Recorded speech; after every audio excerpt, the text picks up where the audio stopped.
Hello दोस्तों, जरा एक पल के लिए सोचिए, क्या आप वाकई इंसानों को समझते हैं? उनके हाव भाव, उनके इरादे, उनके झूठ और उनके सच। क्यों कुछ लोग आपका भरोसा जीत लेते हैं जबकि उनके पीछे कुछ और ही कहानी छुपी होती है?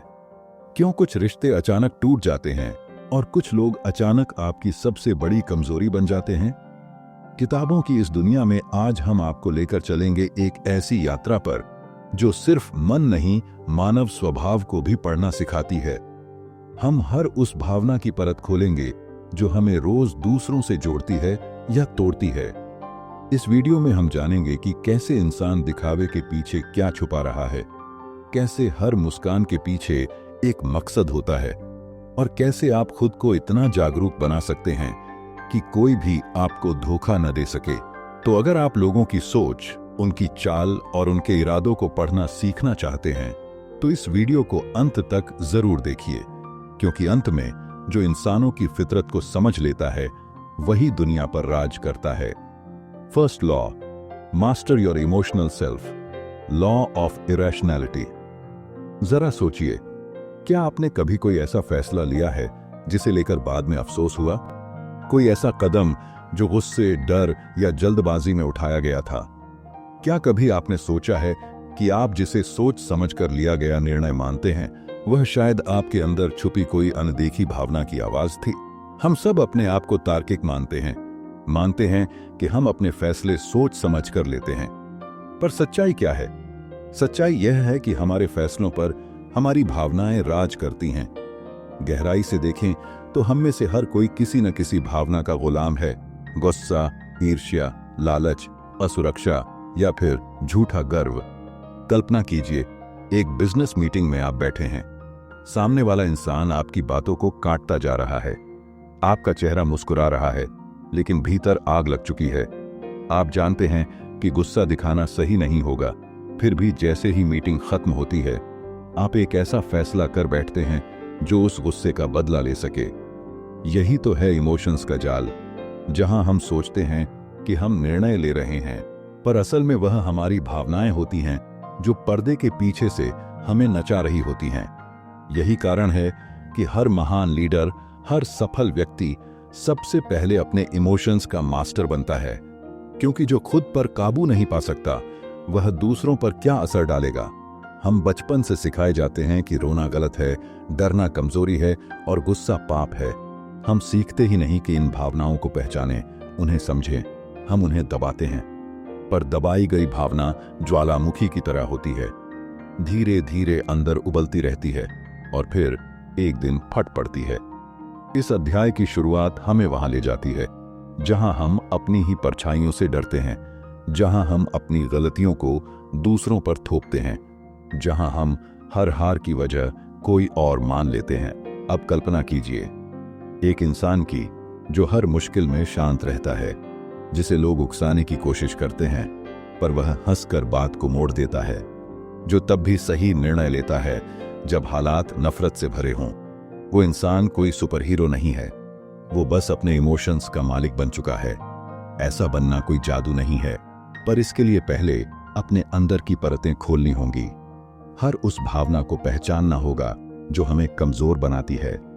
जब आपको गुस्सा आए, खुद से पूछिए, क्या इसका कारण वाकई सामने वाला है? जब आप डरे हों, पूछिए, क्या डर असली है या मेरे दिमाग का खेल?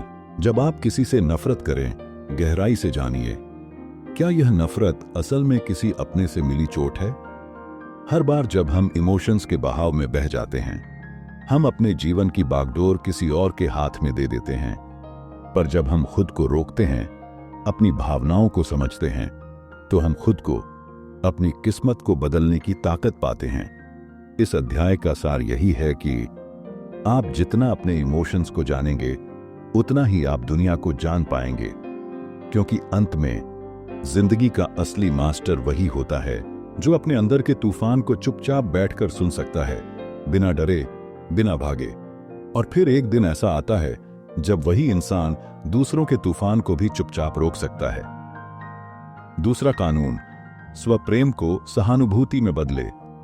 नार्सिसिज्म का कानून। क्या आपने कभी किसी से बात करते हुए महसूस किया है कि वह सुन तो रहा है लेकिन असल में वह खुद के बारे में ही सोच रहा है। या फिर ऐसा कोई इंसान जो हर बात को अपनी कहानी में घुमा ले जाता है। आप दुख बांटने जाए और वह आपको ही अपनी तकलीफों का पहाड़ सुना दे।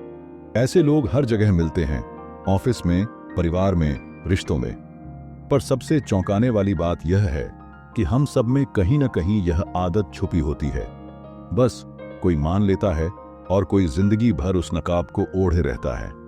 इंसान की सबसे पहली, सबसे स्वाभाविक प्रवृत्ति होती है खुद से प्यार करना, खुद को सबसे ज्यादा अहमियत देना। और इसमें कुछ गलत नहीं है जब तक वो प्यार सिर्फ अपने अंदर ही न सिमट जाए।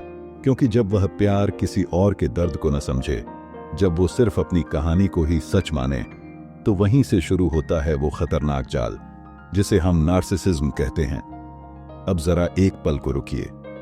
कल्पना कीजिए, एक बच्चा जिसे बचपन में सराहना मिली, पर शर्तों के साथ, जिससे कहा गया तभी अच्छा हो जब तुम अव्वल आओगे, तुम्हारी अहमियत तुम्हारी उपलब्धियों में है।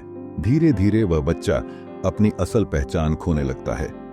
वो खुद को वैसा बनाता है जैसा दुनिया उसे देखना चाहती है। और हर बार जब वह अंदर से टूटता है, वो बाहर और मजबूत मुखौटा पहन लेता है।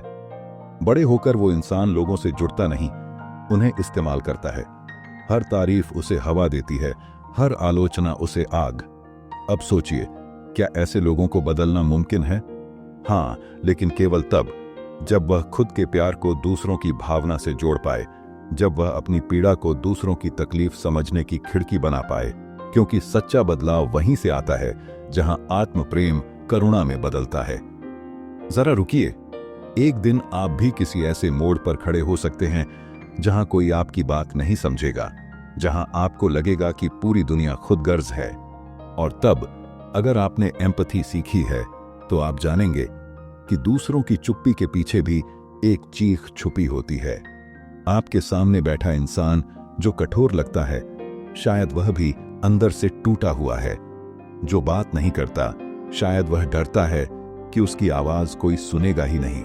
हर इंसान के पास एक कहानी है जो उसे बनाया है। अगर हम उन कहानियों को सुनना सीख जाए, तो रिश्ते टूटेंगे नहीं, बनेंगे। एम्पैथी कोई किताबों में सिखाई जाने वाली चीज नहीं है।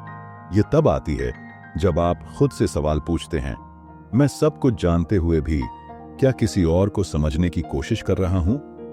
जब आप किसी को सुनते हैं बिना उसकी बात काटे, जब आप किसी की आंखों में दर्द देख लेते हैं जिसे उसने कभी शब्दों में कहा ही नहीं, तब आप नार्सिसिज्म से दूर इंसानियत के असली रूप की तरफ बढ़ रहे होते हैं। और यही वो क्षण होता है जब आप सिर्फ अच्छे नहीं बनते, बल्कि वह इंसान बन जाते हैं जिसे दुनिया सच में सुनना चाहती है। क्योंकि इस दुनिया में सबसे बड़ी कमी पैसों की नहीं, बल्कि उस इंसानी स्पर्श की है जो बिना शब्दों के भी सब कह जाए।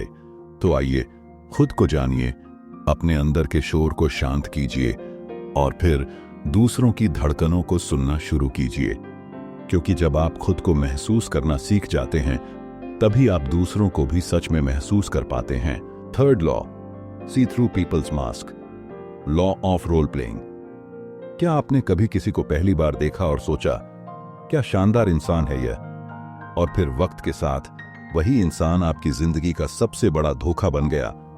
या फिर ऐसा हुआ हो कि कोई बेहद शांत, मीठा बोलने वाला शख्स अचानक झर उगलने लगे और आप समझ ही ना पाए कि असली चेहरा क्या था और नकाब कौन सा। सच तो यह है, हर इंसान एक रोल निभा रहा है।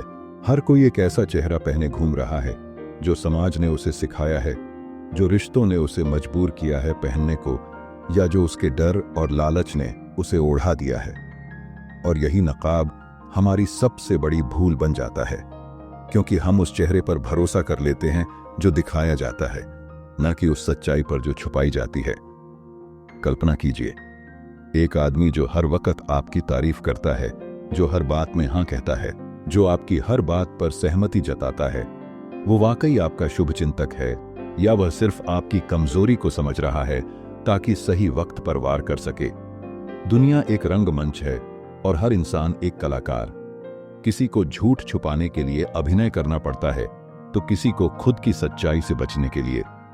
पर जो इंसान इन नकाबों को पढ़ना सीख जाता है, वो कभी किसी धोखे का शिकार नहीं बनता, क्योंकि उसे लोगों की नजरों से ज्यादा उनके इरादों को पढ़ना आता है। अब सवाल उठता है, क्या हर मुस्कुराता चेहरा फरेब है? नहीं, लेकिन हर मुस्कान भरोसे के लायक भी नहीं होती। हर इंसान की आंखें उसकी भाषा से कहीं ज्यादा बोलती हैं। उनके शरीर की हर हरकत उनके इरादों का सुराग देती है। जब कोई बहुत ज्यादा सही बनने की कोशिश करता है तो वह अक्सर कुछ छुपा रहा होता है। आपने नोट किया होगा, कुछ लोग बहुत ज्यादा विनम्र होते हैं, इतने कि वह अपने विचार ही नहीं रखते। असल में वह डरते हैं कि अगर उन्होंने सच्चाई दिखाई तो लोग उन्हें छोड़ देंगे, और ऐसे में वो एक ऐसा किरदार गढ़ लेते हैं जो सबको पसंद आए।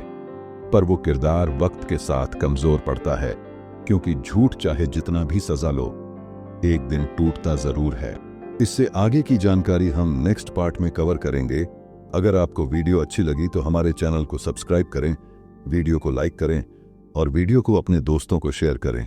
धन्यवाद।